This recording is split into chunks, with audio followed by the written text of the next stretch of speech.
Estamos numa série, irmãos, Aliança de Milagres, e a gente sabe que uma série, ela tem sempre um objetivo de ministrar ao nosso coração alguma coisa referente àquilo que de fato é apresentado na nossa série. A gente não vai sair dela. Pela manhã temos uma série Espíritos Malignos que Movem a Igreja. Você fica ligado, porque o inimigo está perturbando e sempre perturbou. E esse é o trabalho do diabo, é perturbar a igreja a vida inteira. Sabia disso? O diabo nunca vai parar de perturbar a igreja. E para a glória de Deus, nós sempre vamos vencer o diabo, porque essa é a promessa do Senhor. O amém está mais ou menos. Não fica com medo não, irmão, eu estou aqui. Pode falar amém, que o diabo não vem, eu estou aqui, fica tranquilo. E você também está aqui, amém? Então, eu quero falar hoje sobre uma mulher que foi curada num sábado. Lucas, capítulo de número 13, versículo de número 10 em diante. Noite de sair curado. Você crê nisso, amém? Semana passada oramos por dezenas de pessoas aqui. E você pode pegar a pulseira, pastor, tem uma pessoa na minha família que está precisando de um milagre. Você leva para ele a pulseira e fala assim, ó, mas você tem que fazer, tá? Você vai levar essa pulseira e vai colocar no seu braço. E toda vez que eu olhar para a minha pulseira, eu vou orar pelo seu milagre. Não é místico, não é místico. Porque botar pulseira não vai curar ninguém. Mas é um memorial para que você tenha a responsabilidade de orar por aquelas pessoas que pedem por você oração. Eu era seminarista, estava um dia na porta da igreja, uma senhora veio e falou assim, meu filho, ora por mim. Ela me deu um bilhetinho e me entregou, eu coloquei na Bíblia. Passados uns 25, 30 dias, eu estava na porta da igreja de novo. Ela, meu filho, obrigado pela sua oração. Deus operou um milagre. E eu não tinha orado nada, irmão. Eu fiquei todo sem graça. Amém, Deus é fiel. Não, ainda bem que ela não perguntou se eu orei. Então eu tomei uma decisão. Me deu já hora na hora. Qual o motivo? Vem cá. Pelo menos uma oração a pessoa vai receber. Se eu mandar pelo WhatsApp, eu seleciono lá, separo, coloco no cantinho, aí estou orando depois. Por quê? Porque alguém está contando com a sua oração, meu irmão. Alguém está esperando uma oração da sua parte. Alguém está esperando que você, pela fé, faça ou fale alguma coisa por alguém. Talvez vai ser no momento em que você estiver clamando por alguém que está enfermo. Deus vai mover o céu. Não para te dar glória pelo milagre que o outro recebeu, mas para que sirva de testemunho, para que você continue orando por outra pessoa. Irmãos, todos nós somos pessoas que devemos ter os nossos motivos de oração. Mas ser o intercessor é entrar na brecha pelo outro. É se colocar à disposição de clamar por alguém, abrir mão daquilo que é seu para buscar por aquilo que é de outrem, de alguém que você talvez nem conheça. Eu olho para esse texto e vejo Jesus chegando num culto, versículo 10, e ensinava numa sinagoga num sábado. E eis que ali estava uma mulher que havia 12 anos, tinha um espírito de enfermidade, e ela andava curvada, de maneira não podia se endireitar. E vendo a Jesus, a chamou e disse, mulher, está livre da tua enfermidade. E impôs a mão sobre ela, e ela se endireitou e glorificava a Deus. Diga aleluia. E respondeu o principal da sinagoga, indignado de que Jesus tinha curado num sábado, disse à multidão, 6 dias há de fazer a obra. Neste, pois, vem e a cura num dia de sábado. Jesus, porém, respondendo, lhe disse, hipócrita, não disseste que o sábado é um dia para ir soltar o boi, ou soltar o jumento para ir à manjedoura e levar para beber água? Não convia soltar essa mulher num sábado, filha de Abraão, ao qual Satanás havia lhe escravizado por 18 anos. E disse ele essas coisas, e os seus adversários se confundiram, e todo o povo se alegrava e glorificava a Deus por aquelas coisas que eram feitas. Olha que interessante.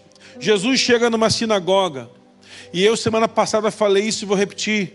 A sinagoga era um templo menor, feito numa cidade afastada. Como era muito difícil ir para Jerusalém todo dia, a gente quando olha hoje, irmãos, a gente foi para São Paulo quinta-feira e voltamos ontem de carro. 5 horas e meia de carro, sossegado, entramos, dirigimos, voltamos, beleza. 500 quilômetros, 400 quilômetros, sei lá, 490 quilômetros, uma coisa assim, não sei a distância exata. Hoje em dia não é assim, naquele tempo não era assim. Uma caminhada de 30 quilômetros, irmãos, era feita quase que um dia inteiro. Porque não tinha asfalto, iluminação, nada disso. Eram ruas de pedra, eram caminhos feitos no meio de lugares ermos. Tudo era difícil. A gente olha lá no The Chosen, eu não assisti ainda, vi o filme no cinema com minha esposa, a gente olha lá no filme e vê uma ruazinha definida, mas não era bem assim, eram caminhos assim mesmo, onde tinha que desmatar áreas para chegar em lugares.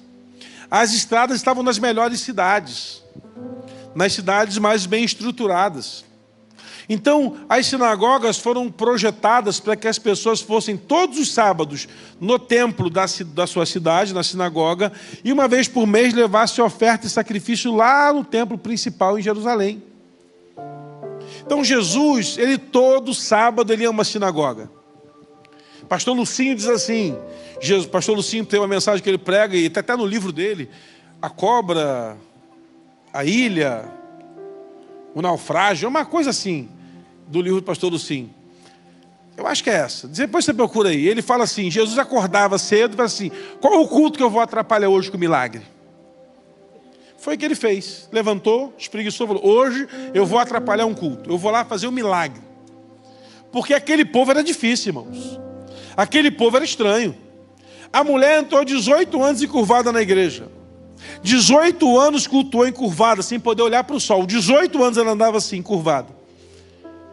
Essa mulher tinha um problema grave na sua coluna. E essa mulher ia para o encontro todos os cultos. Ela era fiel a Deus, mas oprimida por um espírito maligno. Ela era aprisionada 18 anos por Satanás. Jesus chega na sinagoga e ele senta numa daquelas banquetas dos doutores, porque ele foi muito bem no seu interrogatório quando criança. Ele foi um menino superdotado nas respostas. Então ele tinha um lugar de destaque, sentou lá quietinho. E o que os fariseus faziam? Abriam o texto da lei, liam o texto e falavam assim, agora vamos escolher um mestre para falar para a gente. Ó, Jesus, sempre era ele. Eles não sabiam o que estavam fazendo.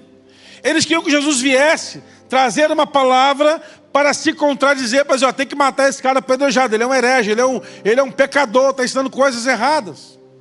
Então Jesus, todo o culto que ele foi, você viu. Em Lucas 2, Lucas 3, ele está lá falando. Ele começa assim, o profeta, o líder da sinagoga leu o texto, diz que era assim, o Espírito do Senhor está sobre mim, e o Senhor me ungiu a proclamar a libertação aos cativos, pôr em liberdade os algemados, a pregoar o ano aceitável do Senhor. Ele falou, Jesus, vem cá falar para a gente. Jesus falou assim, olha, esse dia é hoje, eu estou aqui, a unção está sobre mim. E sentou lá. Pronto, confusão na sinagoga. Como é que ele pode dizer que ele é ungido do Senhor? Eles não sabiam que naquele culto que Jesus estava, coisas maravilhosas iam acontecer.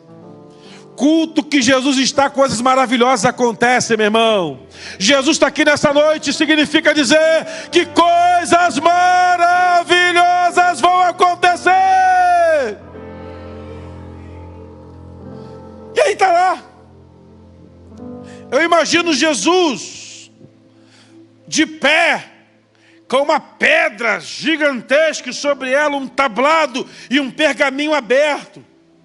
E ele não se preocupando com o que vai se ler, mas olhando a toda volta, procurando, cadê ela? Cadê? As mulheres não entravam no sinagoga, as mulheres só podiam entrar para ofertar, elas ficavam do lado de fora do templo. A disposição não era essa, eram pedras, eram arquibancadas de pedra nas laterais. O meio era mais espremidinho, então as pessoas vinham e no meio daquele vão tinha um gasofilaço onde colocava ali a oferta. Eu estou olhando e vi aquela mulher lá fora. No meio de uma multidão, ela era qualquer uma outra. Ela era a mulher encurvada da igreja, a que carregava meme. Quando iam falar sobre ela, falavam assim, não, qual aqui é fulana? Encurvadinha, eu sei quem é. Essa mulher não tinha vida social. Ela era marcada pela sua doença, porque Lucas, que era um médico, escreve que ela era encurvada. E ainda coloca 18 anos. Ela está ali, naquele culto.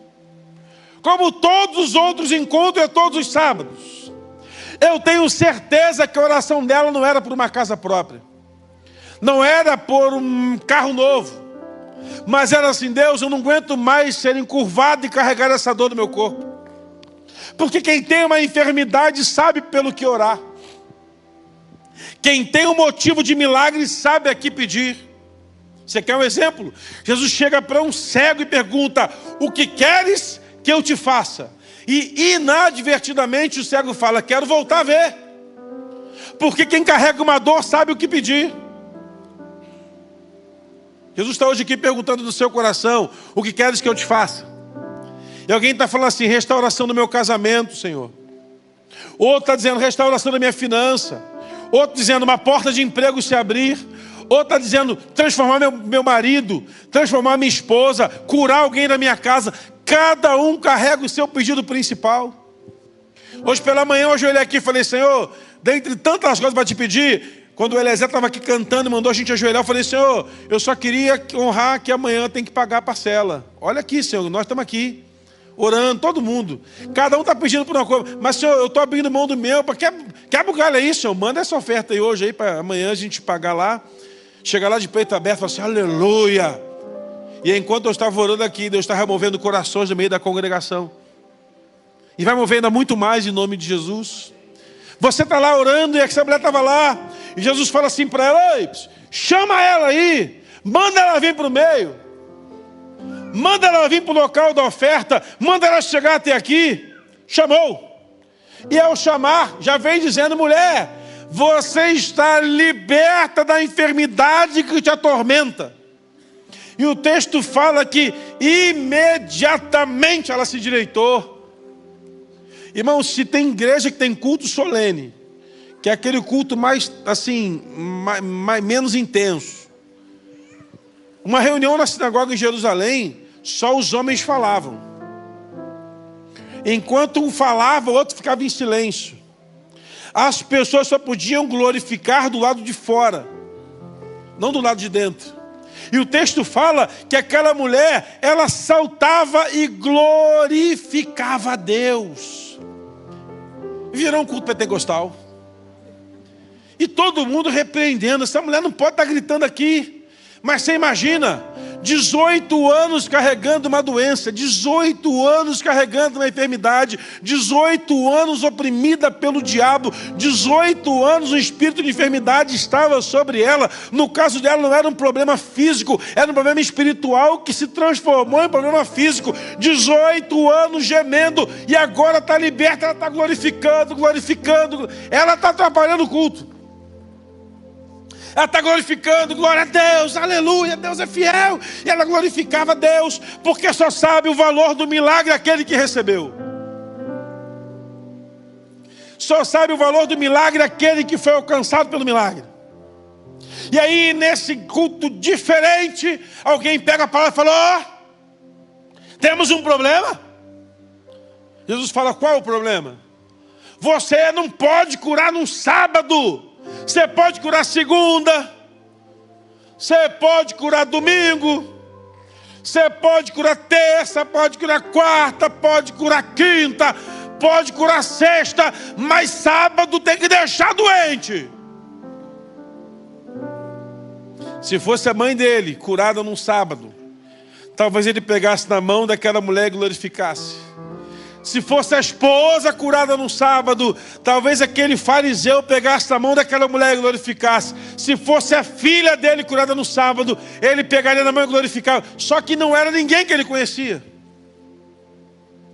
Ou seja,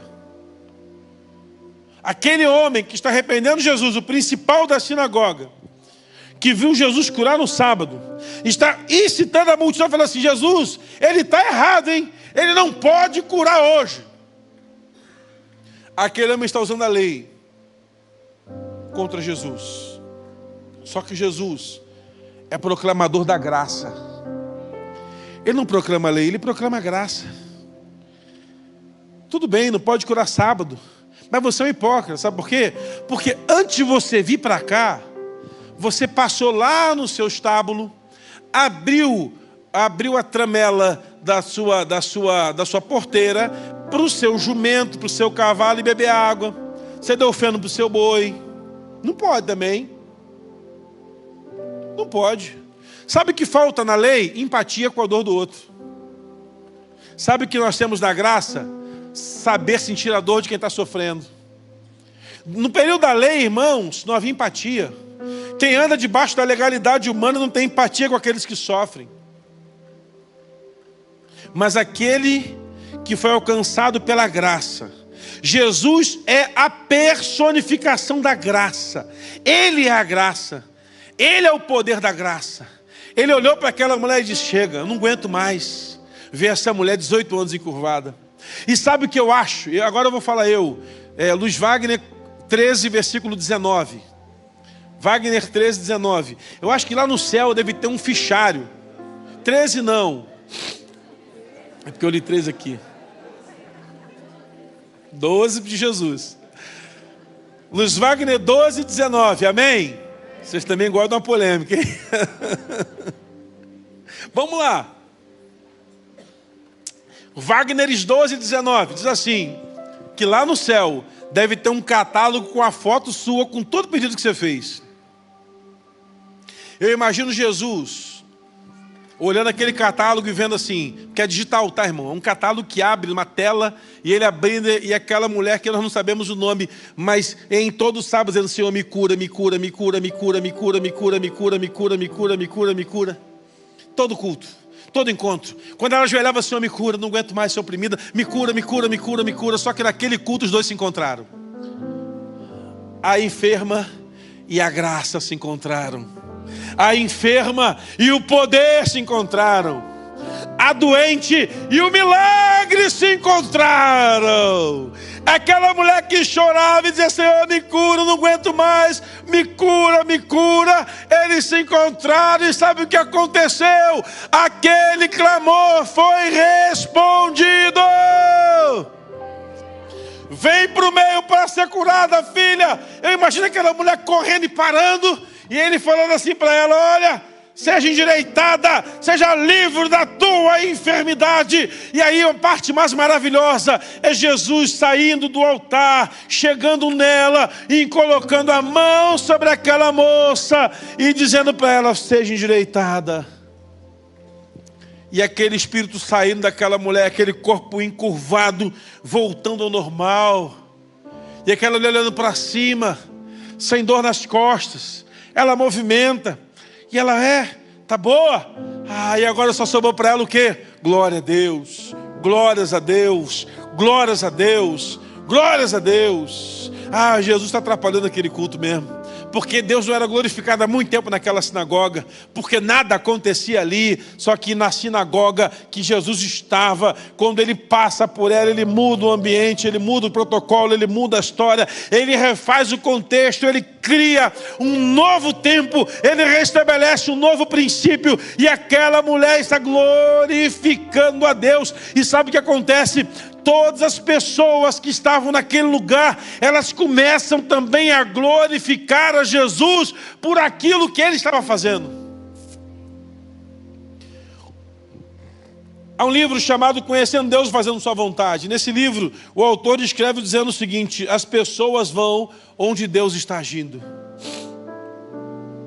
Eu imagino, irmãos, que Jesus começava a andar pelas ruas, e as pessoas iam procurar a agenda dele. Qual sinagoga que ele vai hoje?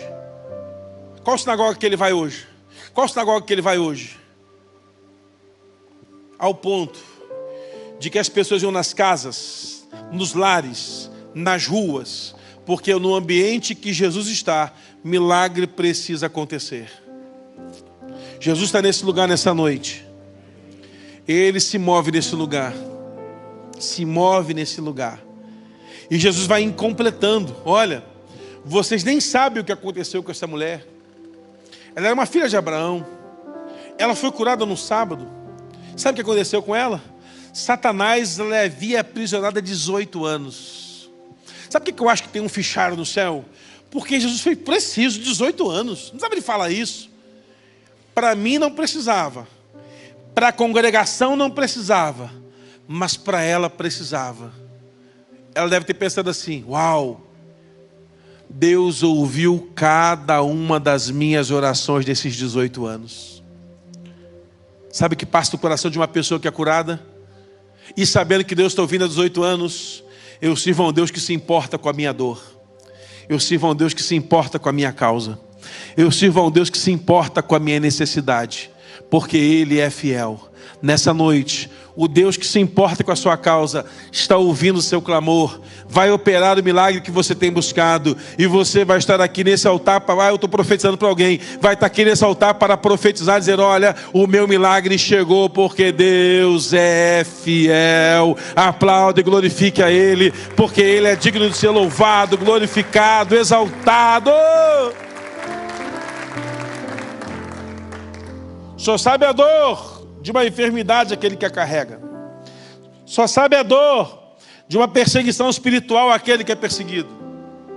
Só sabe a dor de voltar todos os cultos e chegar em casa do mesmo jeito.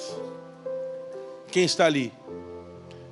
Um amigo fez uma conferência profética de cura e milagre. E ele estava testemunhando que levou lá um profeta da Argentina, profeta argentino. Esse profeta, ele começou a pregar, e no final da pregação ele começa a orar por pessoas que estão enfermas. E ele falou assim: Luiz, foram centenas de curas, assim, muitas pessoas sendo curadas ali ao vivo, uma coisa linda e tal. E no final de tudo, uma senhora que nunca havia entrado na nossa igreja estava lá. E eles orando e profetizando e tal. E essa senhora foi curada de uma enfermidade na coluna também. E ela veio testemunhar assim: olha, eu vou em todos os cultos pedindo a Deus por esse milagre e nunca acontece nada. Mas quando eu recebi no WhatsApp, ou não sei lá em qual rede social, essa mensagem de que teria alguém para orar para eu ser curada, o Espírito Santo começou a queimar no meu coração, dizendo: esse é o dia.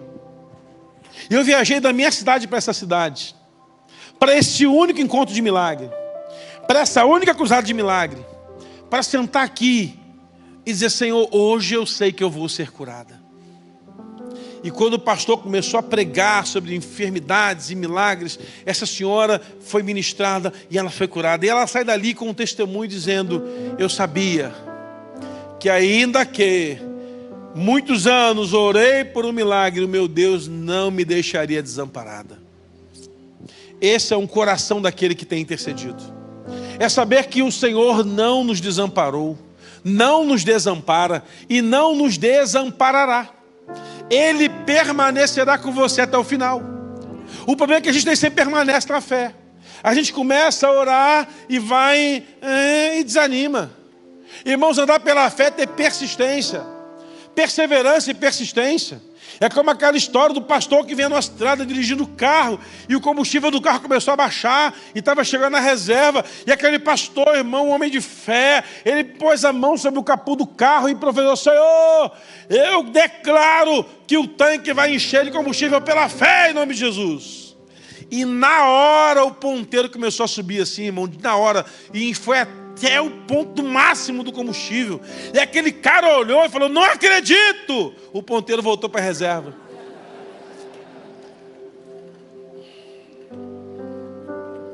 Não adianta proclamar a fé, temos que sustentar a fé. Temos que sustentar. Pastor e doutor Philip Yancey, no livro Decepcionado com Deus, ele fala: precisamos aprender a sustentar a fé. E eu não sabia o que era sustentar a fé. Sustentar a fé é o seguinte: olha, o diagnóstico diz: não dá, mas pela fé eu permaneço crendo que vai dar. A palavra que a família dá, olha, na nossa família sempre foi assim, mas pela fé eu vou mudar a história da minha família, em nome de Jesus. Olha, o país vai quebrar, mas eu digo: pela fé vamos comprar terreno em nome de Jesus. Estão dizendo: não vai ter jeito, dezenas de empresas vão fechar no Brasil, mas a sua vai permanecer aberta e vai multiplicar recursos em nome de Jesus. Ah, mas o mundo está em colapso, não tem mais recurso para ninguém. Para você vai ter em nome de Jesus, porque não basta ter fé, tenho que sustentar a fé. E sustentar a fé é permanecer crendo contra a esperança. O texto de Romanos fala que Abraão creu contra a esperança. Ele continuou crendo. Tudo dizia, não dá para ser pai, não vai ter filho, a sua idade é avançada, não tem jeito, não vai acontecer nada. Mas Abraão continuou crendo, ainda que ninguém mais desse a ele esperança. Ele está crendo. Ele não é apenas o pai da fé, ele é o sustentador de uma fé plena. É o que precisamos nesse tempo. Porque todo mundo fala que tem fé. Agora sustentá-la não é fácil. Todos falam que andam pela fé, mas sustentar a fé não é fácil. Eu olho para essa mulher de 18 anos. Ela tinha todo direito de nunca mais voltar. Mas ela foi no lugar certo, na hora certa. Ela estava com a enfermidade diante daquele que cura. Ela estava com sede diante da fonte da água viva. Ela estava diante de alguém que poderia curá-la. Apesar de em 18 anos naquele lugar ninguém mais acreditava no milagre dela. Ela estava ali. E Jesus olhou para aquele coração. Tinham outros que poderiam ser curados, eu não tenho dúvida. Que tinham centenas de outros para serem curados. Mas eu olho para essa mulher e vejo a oração do salmista no Salmo 22. A oração sincera. Eu uma vez escrevi um texto para um blog sobre oração e disse: oração sincera, resposta imediata. De vez em quando o que nos falta é sermos sinceros com Deus no nosso coração daquilo que queremos. O salmista está gritando: Deus meu, por que me desamparaste? Ele começa reclamando com Deus e termina dizendo: mas o Senhor é bondoso e não se esquece de uma das suas promessas. A oração sincera é aquela que move o nosso coração para ajoelhar e falar: Senhor, eu não estou aguentando mais, não está dando, e eu vou ser sincero com o Senhor, estou aguentando não. Ou o Senhor move, ou o Senhor intervém, ou o Senhor faz o milagre, ou o Senhor me leva, porque não está dando não. Essa moça está ali, dentre tantos outros enfermos. Aquela filha de Abraão está lá sentadinha, como quem não quer nada, imaginando que aquele culto seria igual. Só que para ela é uma noite de libertação. Hoje é uma noite de libertação também na sua vida, em nome de Jesus. O que te aprisiona hoje vai cair por terra para a glória de Deus. Eu não sei, irmãos, a única coisa que uma pessoa que tem sede que ela quer é água para beber. A única coisa que uma pessoa tem sede, ela quer é um local para beber, uma água. Quando alguém tem uma sede, o que ela busca não é comida, ela quer água. O que essa mulher busca naquele lugar é o seu milagre. Talvez, insistentemente, ela pediu oração por pessoas e ninguém se importava mais. Porque talvez ninguém mais acreditava naquela sinagoga que ela poderia viver o milagre. Mas lá no trono, o Eterno enviou seu Filho. E o Verbo se fez carne e habitou entre nós. E essa enferma viu a glória do unigênito do Pai. Nessa noite eu quero crer que alguém vai receber oração aqui e vai voltar para casa testemunhando de milagres que alcançou no nome de Jesus. Alguém vai receber isso. Eu creio que assim será. Eu olho, irmãos, para uma mulher comum que levantou cansada num sábado cedo, se arrumou suas coisas e foi se arrastando para a igreja, talvez até com dor no seu corpo. Ficou de pé lá fora, no sol ou na chuva, um dia normal, está tudo bem. E ela vê aquele moço, aquele jovenzinho de 30 e tantos anos subindo para falar. Quem é esse? Quem é esse moço aí? Não é daqui não. Não, o principal botou ele para falar. É um tal de Jesus aí, está fazendo umas confusão nessa sinagoga que ele vai. É mesmo, é. Como é que é? Quem ele é? Filho da Dona Maria, do seu Zé, o carpinteiro que morreu. Irmã Maria, aquela irmã Maria, irmã Maria, uma benção. Está meio sumida ela, depois que nasceu esse menino, ela mudou. Ela não vem mais, não. Ela tem milagre dentro de casa? Não vem mais. Ela está só andando com ele aí. Anda com esses moços aí, tudo desocupado aí, vindo com ele para cá. Esse é velho, o outro é novinho, está tudo misturado ali. E aí, o que ele pode fazer? Não sei. Preste atenção no que ele vai falar. Abre os ouvidos. Eu quero imaginar que aquela voz doce de Jesus entrava no coração das pessoas. Eu imagino aquela voz suave entrando no coração de cada um ouvinte. E de repente Jesus para de falar e aponta: mulher, você encurvada, vem cá, vem no meio. Lucas deve estar narrando essa história que ele não viu, porque alguém contou para ele. Lucas era o médico. Ele fez uma pesquisa de campo. Ele bateu, segundo Flávio Josefo, o historiador, em cada casa de milagre para perguntar como foi. Porque ele mesmo, sendo médico, tinha dificuldade de acreditar nos milagres. Eu imagino aquela mulher contando assim: foi maravilhoso. Aquela voz suave, poderosa e firme como um trovão, mas doce como mel. Ele me chamando: vem cá. Encurvado, vem cá. E eu fui, meio com medo, sem saber o que podia acontecer. Parei no meio. E o que ele falou para a senhora? Ele falou: mulher, seja endireitada agora. E o que aconteceu? Na hora minha coluna estalou e voltou para o lugar. E aí? Eu não aguentei, seu Lucas.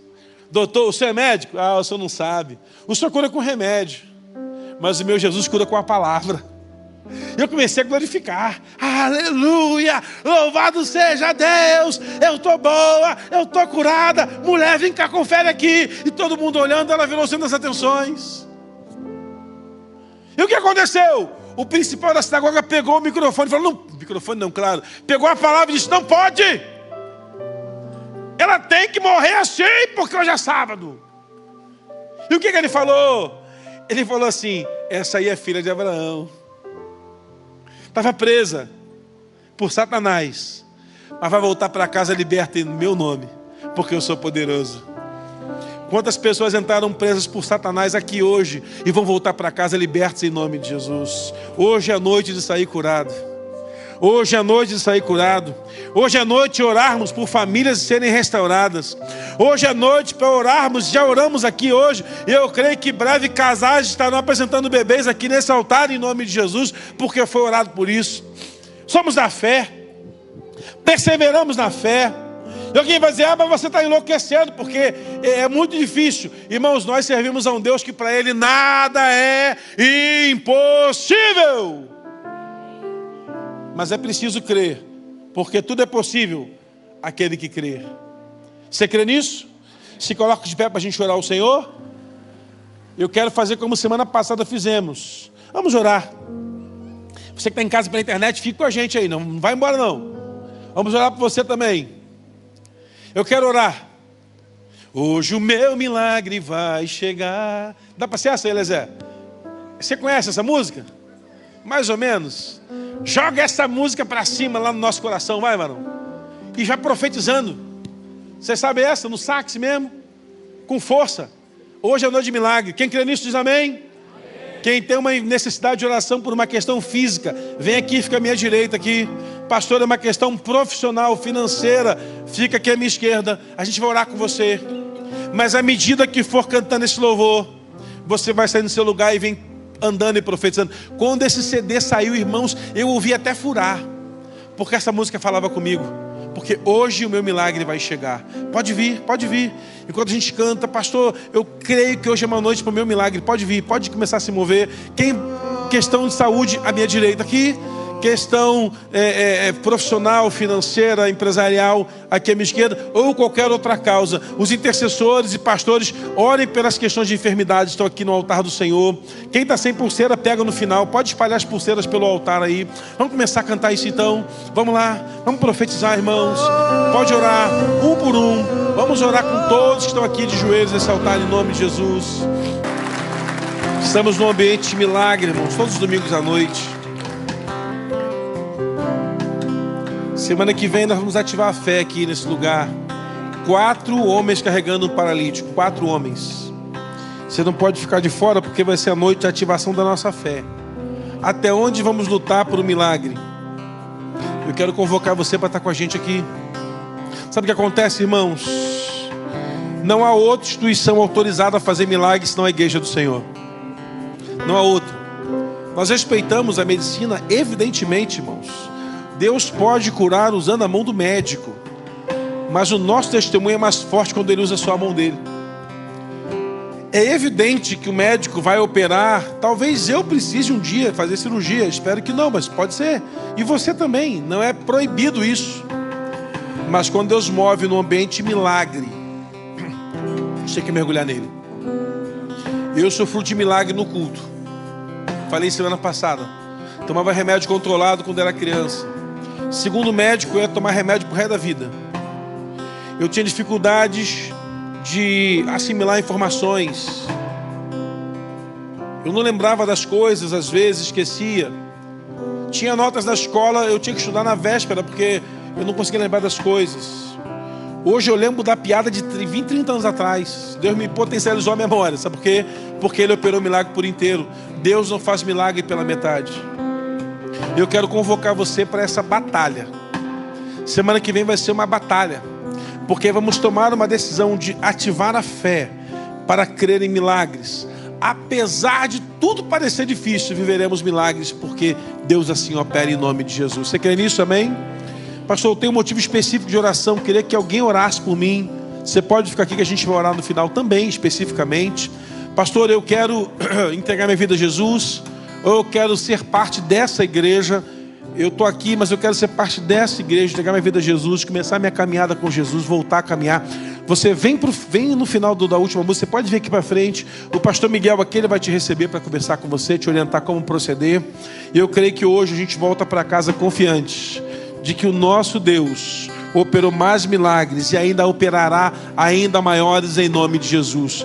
Hoje você ajoelhou aqui para receber oração.